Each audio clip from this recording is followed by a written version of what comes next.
This is on Phaist's destruction. Here's the tutorial. You can pause if you want to read it. Here's the credits. Pause if you want to see who worked on the game.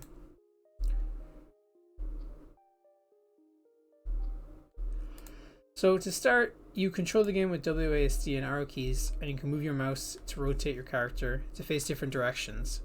In the center of the screen you have a health bar, and in the top left you have your enemy kills and buildings destroyed. On the bottom of the screen there's an XP bar, which is a green bar that fills up, and when it reaches full you can pick one of 3 abilities. There are a lot of abilities, but you can only ever have 6 at a time, and you can see on the right of the screen that the abilities have went up. When this fills up, you'll only start getting duplicates of abilities. You won't get new abilities anymore. As you can see, just as I destroyed that enemy, or it might have been that tree, I gained a new ability by maxing out the bar. So now I'll pick the speed up ability. At the top of the screen you can see that there is a timer, and the game gets gradually harder as it goes on. Every 30 seconds the difficulty increases, more enemies start spawning, tankier enemies start spawning, and new enemy types start spawning. So we should start seeing some new kind of enemies pretty soon. Oh, here they are. We're still seeing helicopters, but we should be seeing some kind of mech enemies pretty soon. As you can see, there are also random events that happen. That plane that keeps flying past is a random event that just drops bombs in a set location.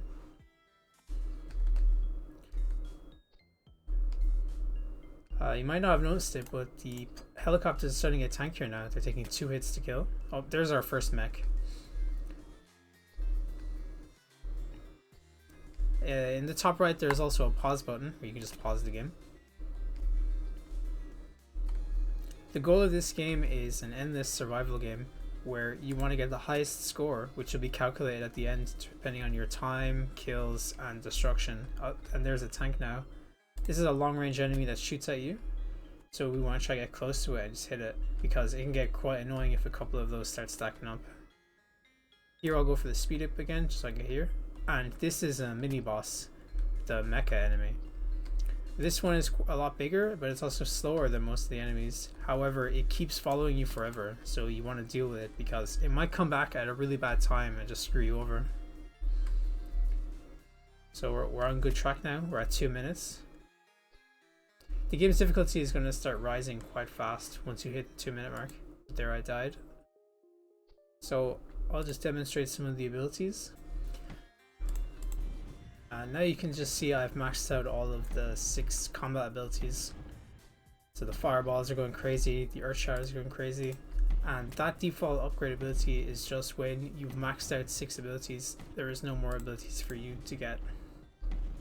But you can see now that I'm kind of just firing these off like crazy, and I'm doing a lot of damage to everything. And that's the edge of the map up there. There's a border that doesn't let you walk off. But that is the main game.